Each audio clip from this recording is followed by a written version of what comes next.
오늘 말씀 한 절 보겠습니다. 사무엘하 6장 9절에서 12절까지의 말씀입니다.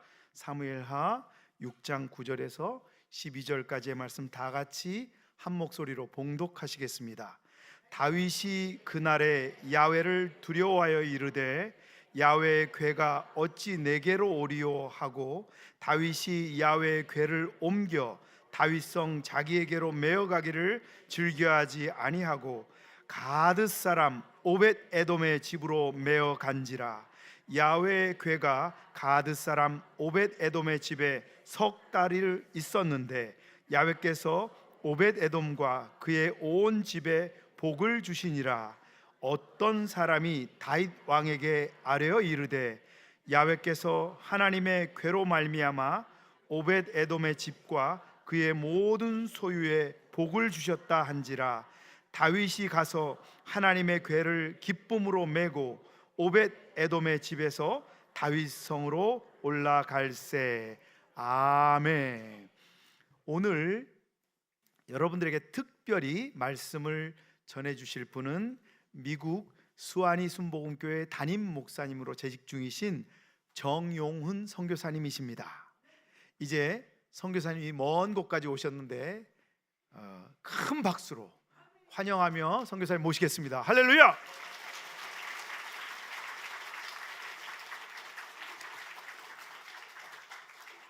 할렐루야. 주님의 이름으로 또 저의 고향인 우리 여의도 순복음교회 사랑하는 성도님들께 문안드리고 주님의 이름으로 축복합니다.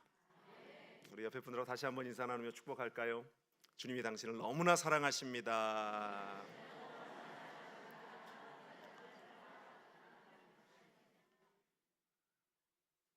어린 시절 기억이 떠올라요.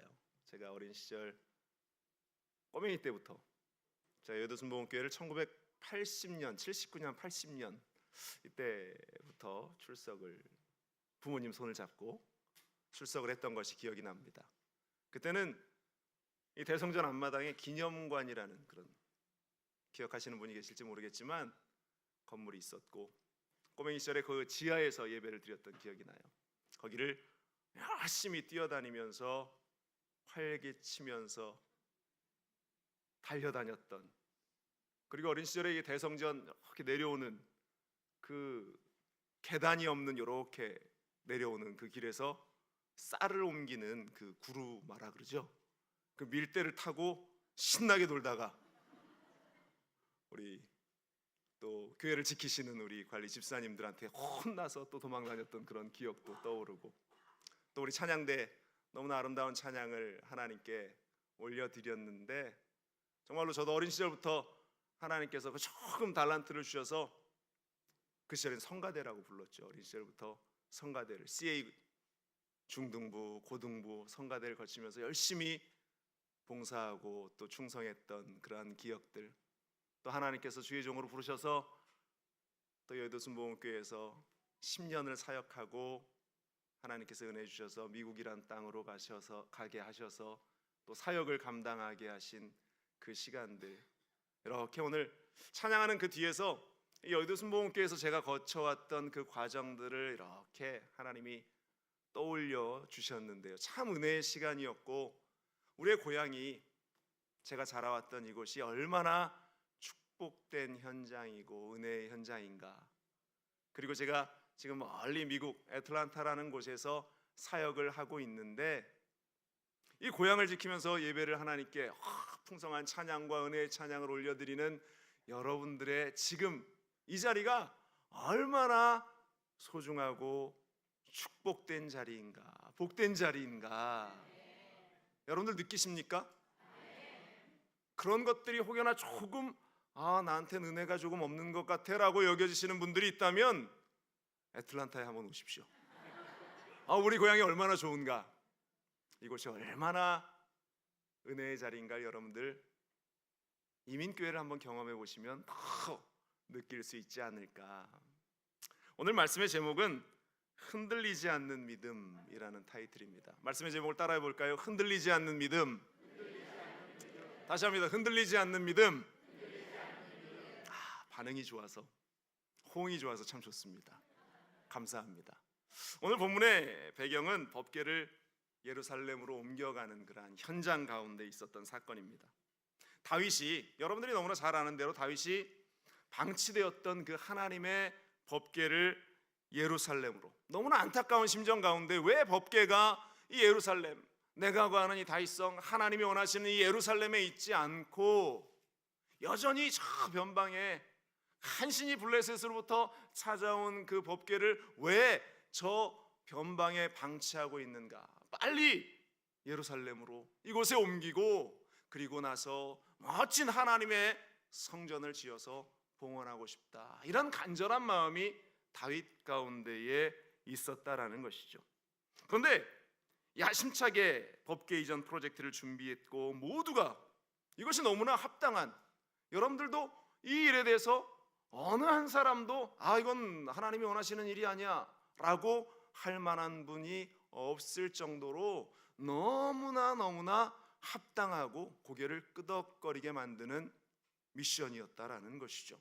그렇게 야심차게 시작했던 이 미션의 진행 과정에서 소가 움찔하면서 마차가 요동치자 그 미션을 이끌고 가고 있었던 우사가 그 법궤에 손을 대면서 그 자리에서 죽음을 맞이하는 사건이 벌어지게 됩니다.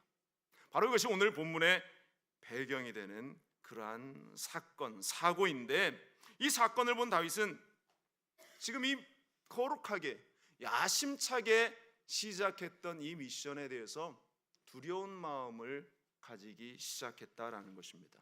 그리고 그렇게 3개월이라는 시간이 흘러가고 있었다. 여러분들에게 질문을 한번 드리겠습니다. 내가 하나님 나라를 위해서, 복음을 위해서라고 생각하면서 믿음의 여정을, 또 믿음의 결단을 이루어 나가는 이 순간, 그런데 어찌된 일인지 내가 계획하고 내가 생각했던 대로 이 일이 흘러가고 있지 않다면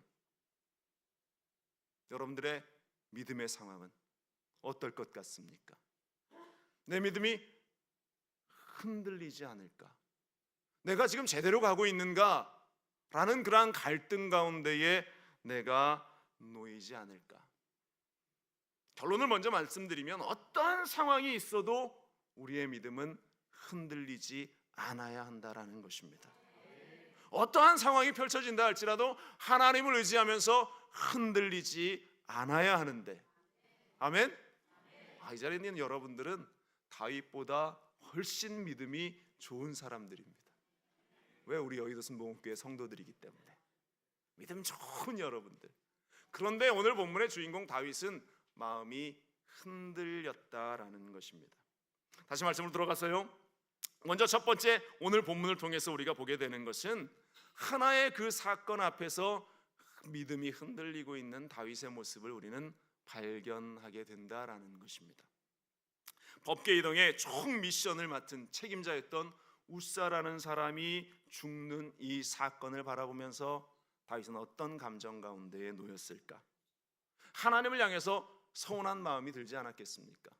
하나님, 일이 왜 이렇게 되었습니까? 하나님을 향해서 원망의 마음이 싹 터오르지 않았을까? 그런 인간적인 감정들 때문에 다윗은 지금 한 걸음도 더 앞으로 나갈 수 없는 상황 가운데에 놓여 있었다라는 것입니다.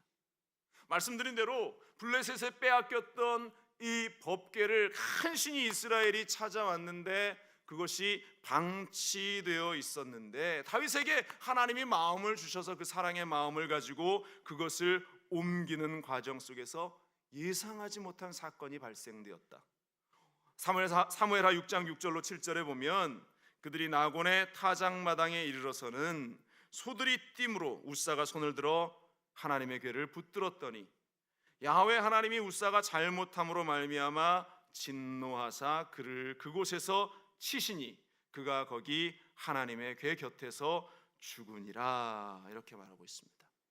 그런데 여러분들 이 상황을 한번 생각해 보십시오. 지금 소가 요동치면서 마차 위에 있었던 법궤가 땅에 떨어져서 그것이 박살날 지경에 놓였습니다.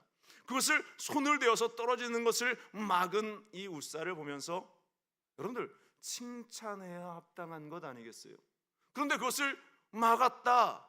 그런데 그 자리에서 웃사를 죽게 하신 하나님의 그 모습은 어떠한가?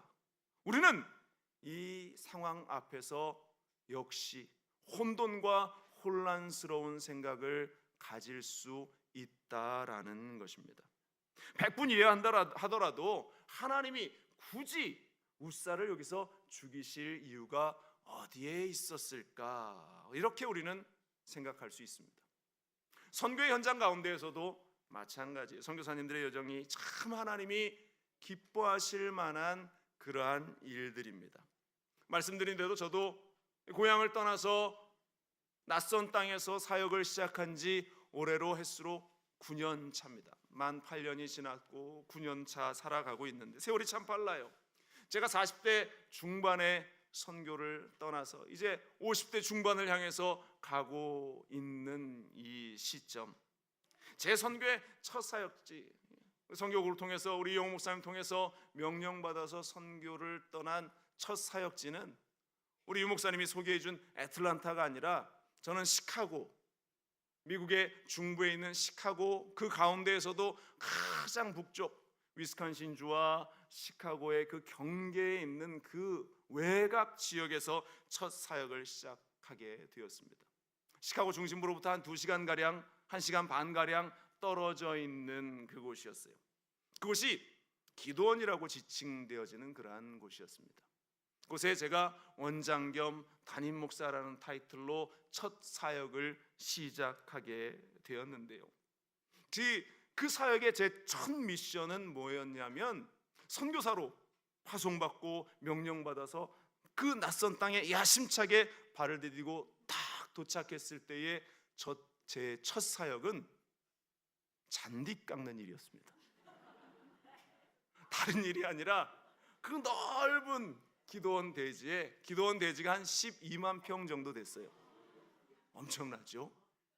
그 넓은 땅의 절반은 콩밭으로 농사를 짓는 땅이었고 나머지 한 6만 평 절반 되는 땅은 이제 기도원, 교회 부지로 사용하는 곳이어서 그곳을 관리할 사람이 없어요.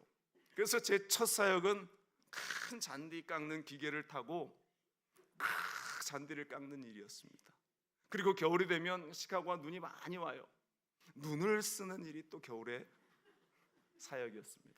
그러니 선교사로서 명령을 받아서 파송을 받아서 떠난 제 사역을 스스로 이렇게 돌아보면서 하나님, 제가 지금 여기서 하는 이 일이 선교사로서 합당한 일입니까? 라고 제 마음 가운데 자꾸 그런 질문이 드는 겁니다. 그러면서도 그 일을 하지 않고서는 이 모든 것들을 운영할 수 없는 그러한 상황 속에서 얼굴이 새카맣게 타면서 이 잔디를 깎다가 때로는 이 벌집이 땅 속에 숨어 있어요. 땅벌이라고 하죠. 잔디를 쫙 깎고 나오면 갑자기 뒤에서 만화처럼 웅 하는 소리가 들려요. 뒤를 딱 돌아보면 벌떼가 정말로 이렇게 동그랗게 형상을 짓고 제 잔디 깎는 기계를 쫙 따라옵니다. 깜짝 놀라서 걸음아 날 살려라 도망쳤던 그러한 기억도 있고, 때로는 숲속에서 뱀이 쫙 기어나오면서 큰 뱀이 쫓아올 때 또 도망갔던 그러한 기억도 있고, 벌에 쏘이기도 하고 나무를 자르다가 다치기도 하고 뭐 이러한 여러 가지 일들이 있으면서 하나님, 제가 선교사로 보냄을 받았는데 제가 하는 이 일이 하나님의 사명에 합당한 일입니까? 라는 질문이 마음 가운데에 들었어요. 또 너무나 열악한 환경 속에서 재정적인 여러 어려움들을 또 극복해야 했기 때문에 뭐 그 이야기를 밤새도 드려도 여러분들 집에 못 가십니다. 그런데 그곳에서 하나님께 기도하는 가운데에 하나님께서 주신 그 마음은 이곳에 기도하러 올라오는 많은 사람들을 함께 위로하고 또 이곳에 하나님의 교회를 세워나가라고 하신 것이 하나님이 또다시 저에게 주신 또 다른 비전이었어요.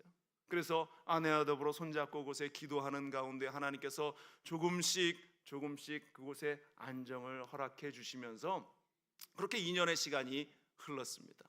그러고 나서 하나님께서 저의 임지를 옮겨주셨는데 이제 진짜 시카고로 하나님께서 옮겨주셨어요.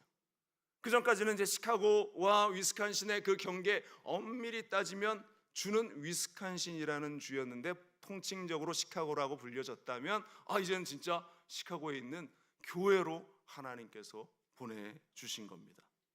그러면서 교회에 내려오면서 제가 가졌던 마음은, 지난 2년 동안 하나님께서 그렇게 훈련을 시키셨으니까 내가 이제 교회 사역을 시작하면 정말 멋진 일들이 일어나겠구나, 그런 기대를 가지고. 여러분들 그렇지 않겠습니까? 지난 2년 동안 그렇게 기도시키면서 하나님께서 훈련을 시켰는데 이제 이 결실을 맺을 때가 되었다, 야심차게 이제 하나님의 일을 이제 감당할 수 있겠구나라고 사역을 시작하는데요, 여러분들 말처럼 제가 계획하고 꿈꿨던 그러한 일들이 아니라 그 교회 역시 그렇게 환경이 나은 그러한 상황은 아니었기에 성도들이 많지 않은 그러한 이민교회 현장 가운데에서 제가 가면 사람들이 막 쏟아져 밀려 들어올 줄 알았는데 2년 동안 개미 새끼 한 마리 찾아오지 않는 겁니다. 그러니까 기존에 있는 한 30여 명 되시는 성도님들이 나이가 많으셔, 연로하신 분들이니까 한 분씩 또 천국에 가시는 겁니다. 그러니까 이 권사님들 장례 치르러 가서 앉아서 이렇게 드는 생각이, 하나님, 그나마 있는 이 성도들 또 데려가시면 우리 교회는 또 어떻게 합니까? 하나님 어쩌시려고 이럽니까? 그러한 마음으로 어느 날 성전에 앉아서 제가 이렇게 기도하고 있는데 하나님께서 이런 마음을 주시는 거예요. 정 목사야, 네가 지금 어떤 생각을 가지고 이 교회에 왔느냐? 네가 목회를 하려고 지금 이곳에 와 있지 않느냐? 이 질문을 하나님이 저에게 주시는 겁니다. 지금 네가 나를, 여기서 나는 제가 아니라 하나님을 의지해야지 왜 너를 의지하려고 하느냐? 네가 그렇게 잘났냐? 하나님이 저한테 그렇게 말씀하시는 거예요. 책망의 마음을 주시는 겁니다. 사람들에게 복음을 전해야지, 하나님의 사람을 만들어야지 왜 너의 이야기를 하려고 하고 왜 너의 주장을 그들에게 펴려고 하느냐? 깜짝 놀랐습니다. 제가 그 자리에서 얼마나 회개했는지.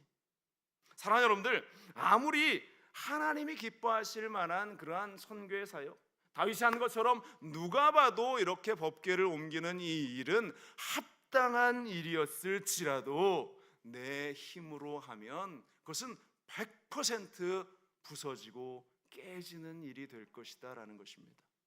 여러분들의 사역과 여러분들의 삶을 한번 돌아보시기 바랍니다. 정말로 내가 하나님을 사랑한다라고 하면서 시작한 나의 삶과 또한 교회에서의 사역과 나의 삶에 펼쳐지는 모든 일들을 내가 돌아보는데 정말로 이것이 하나님이 원하시는 그 일들 가운데에 하나씩 진행되어지고 있는가? 다윗의 첫 시도의 실패의 경험은 스스로 하려고 했기 때문이다라는 것입니다. 하나님의 일을 하나님의 계획하신 대로 하나님의 방법대로 이루었어야 하는데 다윗은 자신의 방법을 동원했다라는 것입니다. 법궤의 운반 과정에 대해서 성경은 이미 하나님께서 말씀하셨어요. 민수기 4장 15절에 보면 진영을 떠날 때에 아론과 그의 아들들이 성소와 성소의 모든 기구 덮는 일을 마치거든 고앗 자손들이 와서 맬 것이니라. 그러나 성물은 만지지 말라. 그들이 죽으리라. 회막 물건 중에서 이것들은 고앗 자손이 맬 것이며, 이렇게 기록되어 있습니다. 여러분들, 이 민수기의 본문을 여러분들이 묵상하면서 지금 다윗이 법궤를 옮기는 과정과 무엇이 다른가를 여러분들 한번 곰곰이 들여다보시기 바랍니다.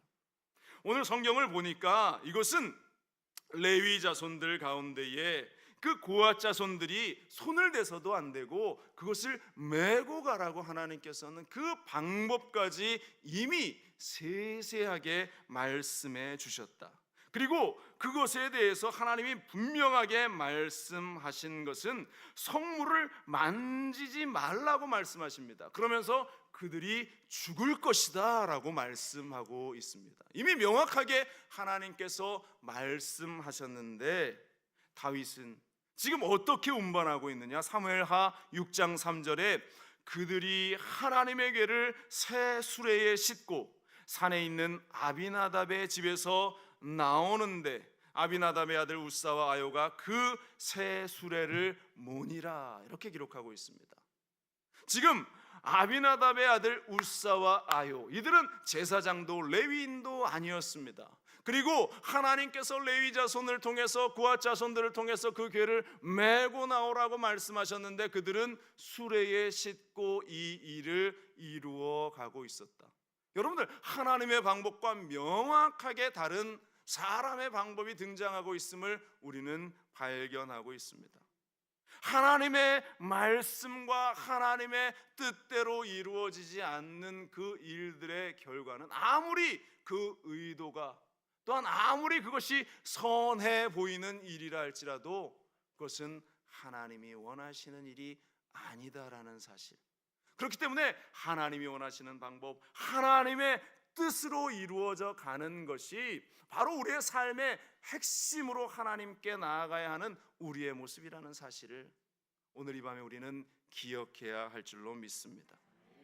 이어서 우리가 두 번째로 본문을 통해서 알게 되는 것은요, 그렇지만 이어서 순종했더니 얻어지는 복이 있었다. 오늘 성경이 우리에게 보여주고 있습니다.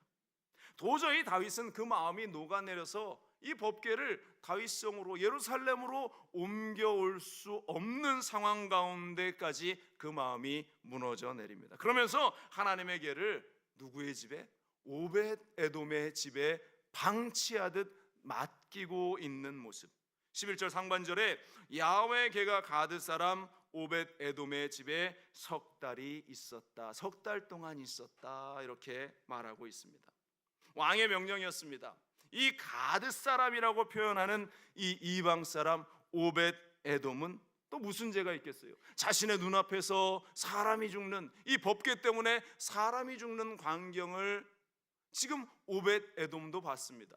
그러니 이 법궤를 흔쾌히 맡아 보관할 수 있었겠는가? 그렇지만 왕의 명령이니 어쩔 수 없이 그 집에 이 법궤를 보관하게 됩니다. 다윗도 참 치졸한 사람이에요. 그렇지 않습니까? 자기가 할 수 없는 그 일들 앞에서 지금 힘이 없는 그 사람한테 이 일을 책임 전가하듯 떠넘기고 있는 그 모습이 등장을 하는데, 그런데 예기치 않은 상황이 벌어지기 시작합니다. 본문 후반절 11절 후반절에 보면 야훼께서 오벳에돔과 그의 온 집에 복을 주시니라, 이렇게 기록하고 있어요. 같은 본문이 병행 구절이 역대상 13장 14절에 이렇게 기록됩니다.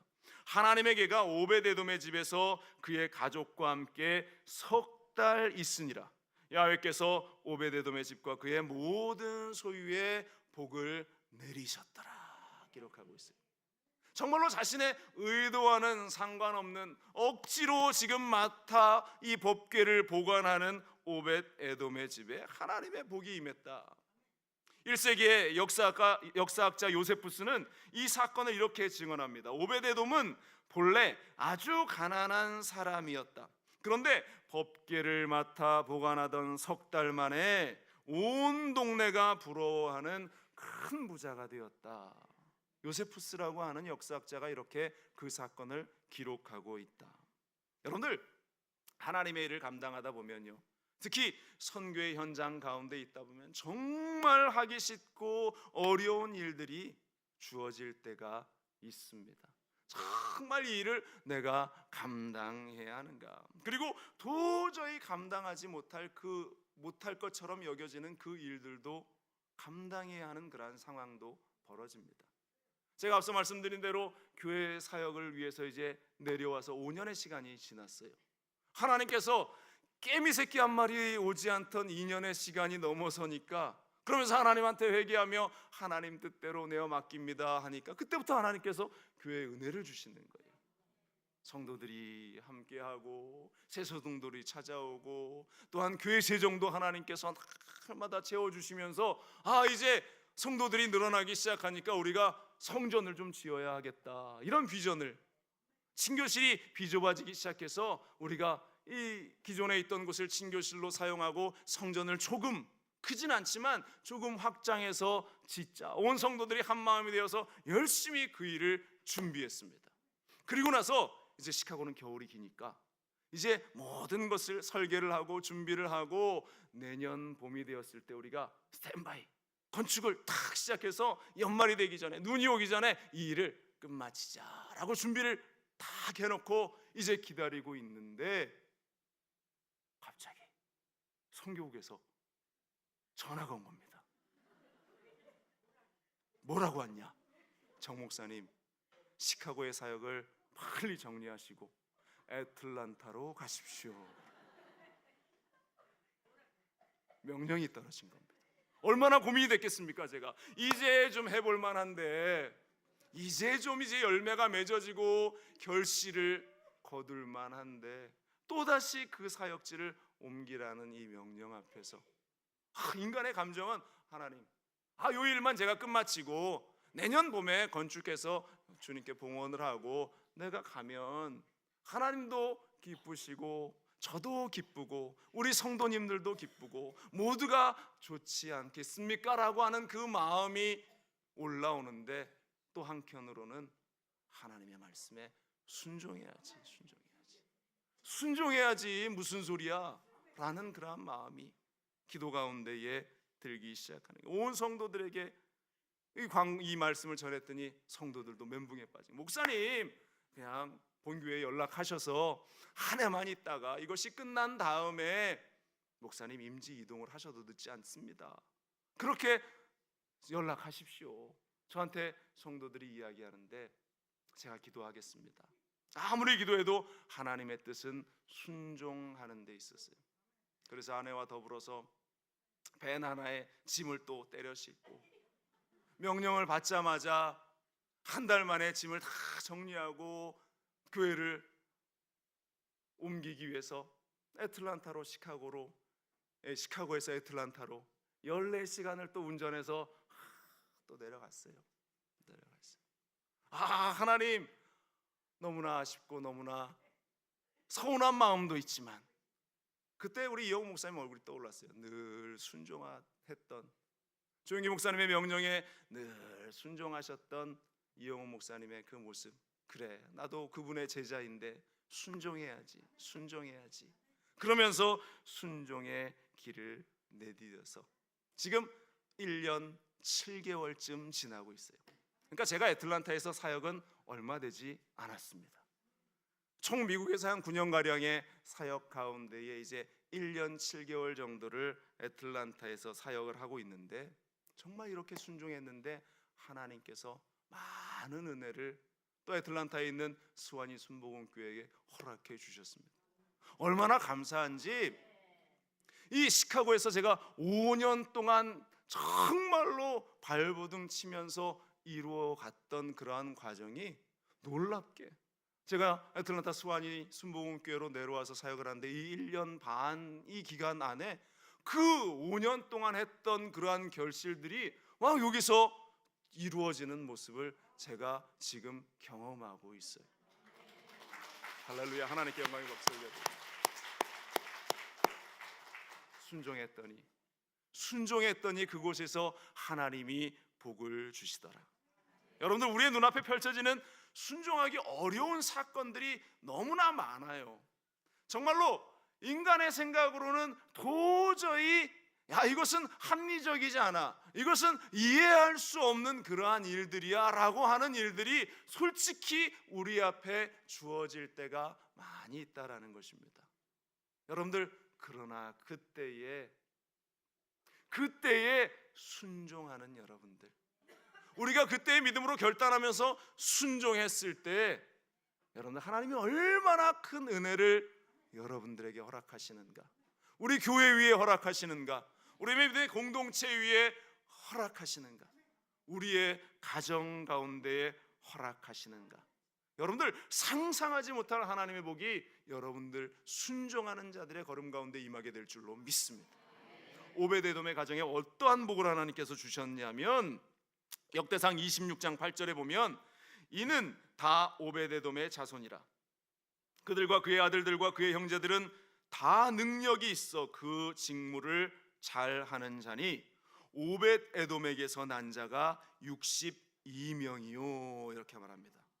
자손들에게 하나님이 복을 주셨는데요, 이 자손들이 성전을 지키고 다 능력이 있어서 하나님의 귀한 직무, 세상 가운데에서도 인정받는 그 직무들을 감당하는 자녀들로 하나님께서 삼아 주셨다라는 것입니다. 여러분, 어떤 상황에서든지 순종한 자들에게 하나님께서 힘 주시고 복 주시고 감당할 능력을 허락하실 줄로 믿습니다. 고린도전서 10장 31절은 말합니다. 사람이 감당할 시험 밖에는 너희가 당한 것이 없나니 오직 하나님은 미쁘사 너희가 감당하지 못할 시험 당함을 허락하지 아니하시고 시험 당할 즈음에 또한 피할 길을 내사 너희로 능히 감당하게 하시느니라. 아멘. 우리가 감당할 수 있는 일들로, 감당할 수 있는 능력으로 하나님께서 우리를 채워주신다. 순종할 수 없는 어려운 그 일들 앞에 여러분들이 있습니까? 하나님께서 주실 순종의 복을 여러분들 받아 누리기를 바랍니다. 출애굽기 20장 6절은 말합니다. 나를 사랑하고 내 계명을 지키는 자에게는 얼마까지요? 천대까지 은혜를 베푸느니라. 하나님의 약속입니다. 여러분들에게 하나님의 복이 천대까지 임할 수 있기를 간절히 축원을 드립니다. 그런데 이 일을 위해서는 믿음의 결단이 있어야 하는데요, 세 번째로 오늘 우리가 보게 되는 것은 이 믿음을 다시 세우는 데는 회개가 필요하다라는 것입니다. 법궤를 가져오는 일을 멈추었던 다윗은 석 달 동안, 단 석 달 안에 하나님께서 이 오벳에돔의 가정에게 부어주시는 복을 보게 됩니다. 이 광경을 보면서 다윗이 다시 한번 신실하신 그 하나님에 대한 믿음이 다시 살아나기 시작하는 것이, 또다시 치사한 다윗의 모습을 보게 됩니다.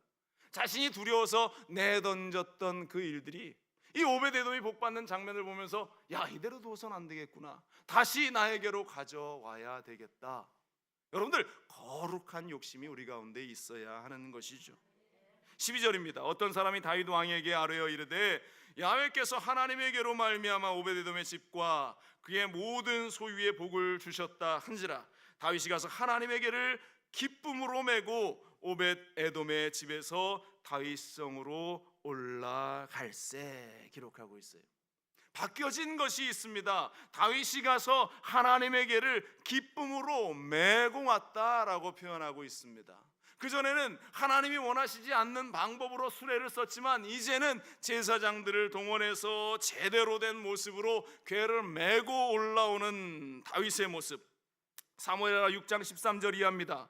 야훼의 궤를 맨 사람들이 6걸음을 가매 다윗이 소와 살찐 송아지로 제사를 드리고 다윗이 야훼 앞에서 힘을 다해 춤을 추는데 그때에 다윗이 배 에봇을 입었더라. 다윗과 온 이스라엘 족속이 즐거이 환호하며 나팔을 불고 야훼의 궤를 메어 오니라.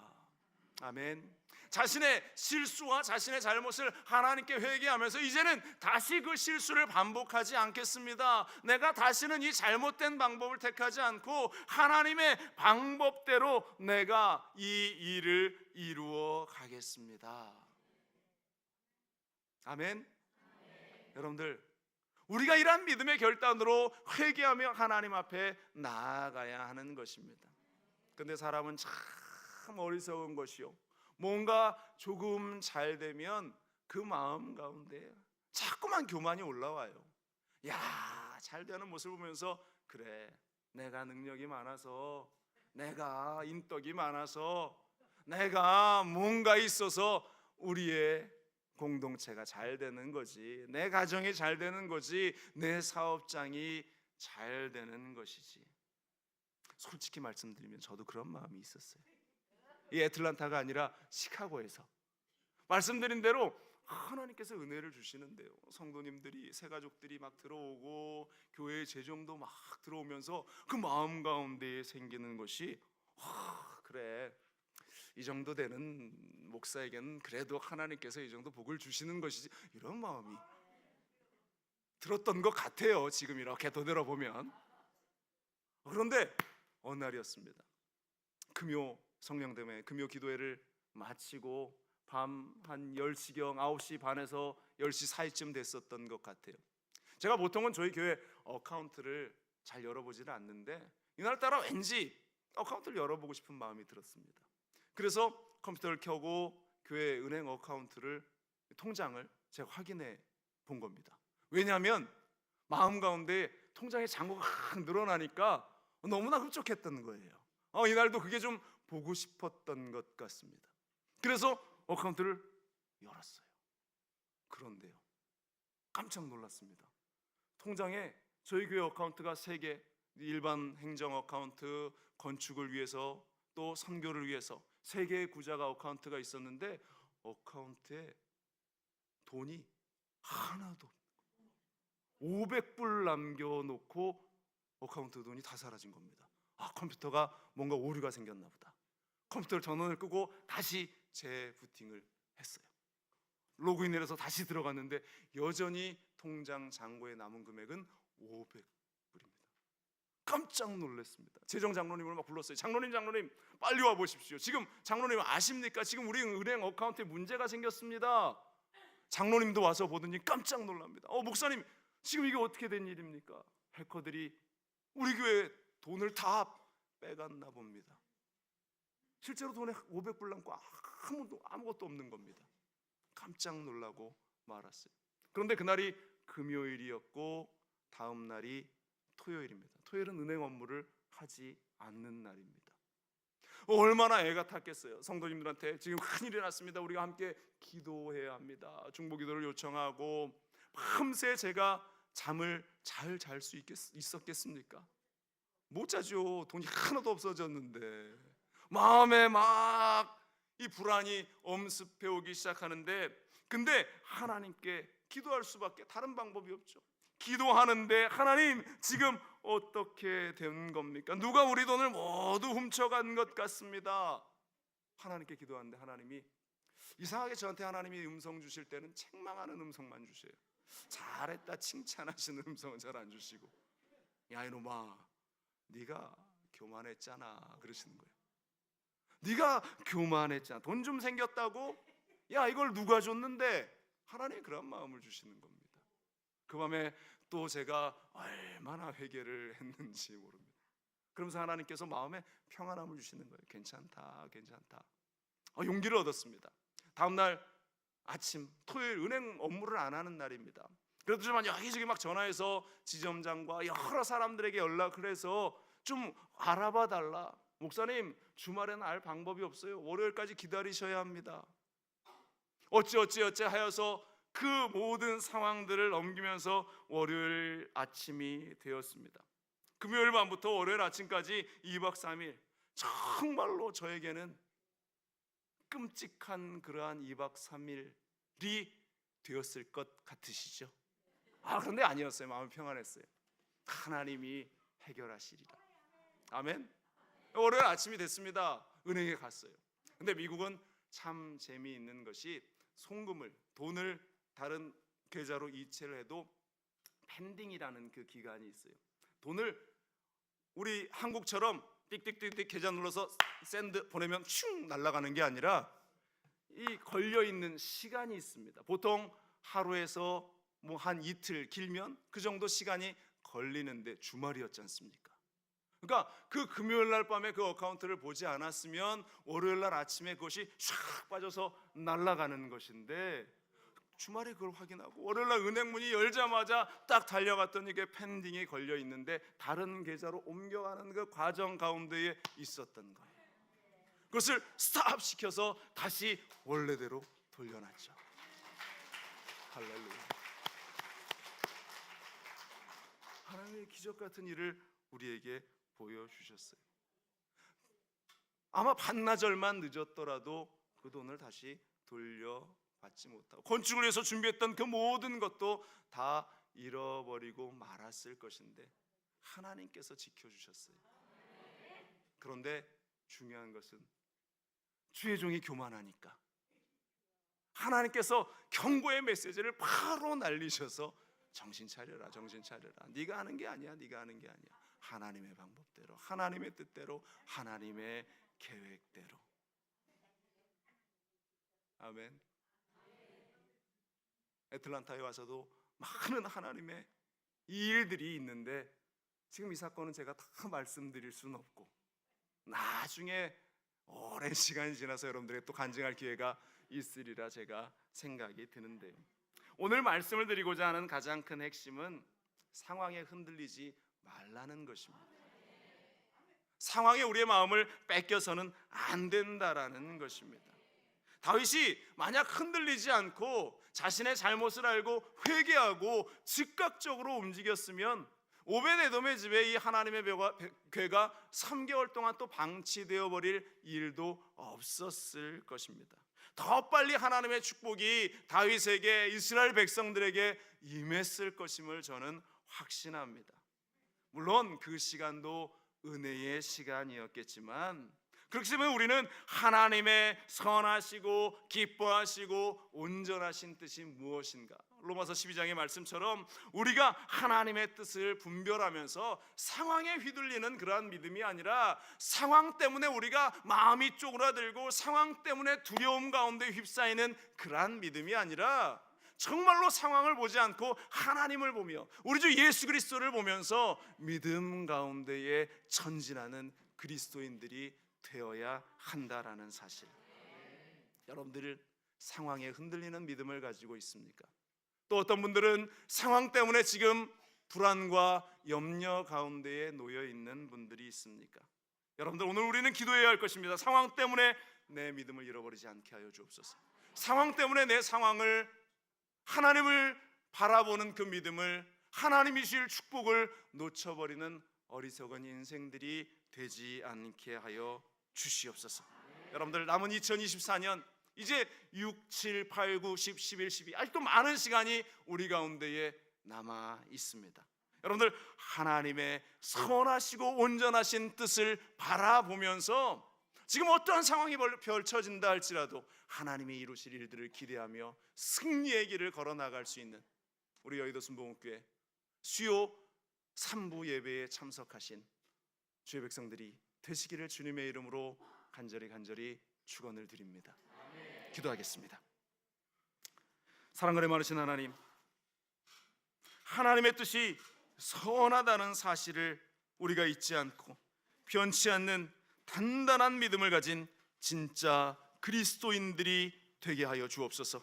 오직 주님을 바라보게 하시고 오직 주님의 선하신 그 믿음의 여정 속에 우리가 동참하게 하여 주옵소서. 성령 하나님께서 오늘 이 밤 우리가 기도할 때의 기적의 역사를, 우리가 기도할 때 하나님의 축복의 역사를 펼쳐 보여 주옵소서. 감사드리며 이 모든 말씀 우리 주 예수 그리스도의 이름으로 간절히 기도합니다. 아멘. 하나님 아버지 참으로 감사드립니다. 우리 귀한 선교사님을 통해서 우리가 흔들리지 않는 믿음을 가져야 됨을 깨닫게 하시니 감사합니다. 어떤 어려움이 있더라도 주님을 향한 그 믿음을 버리지 않게 하여 주시옵시고, 또 우리들 하나님께서 원하시는 것이 있다면 그 일에 온전히 순종할 수 있는 마음을 허락하여 주시옵소서.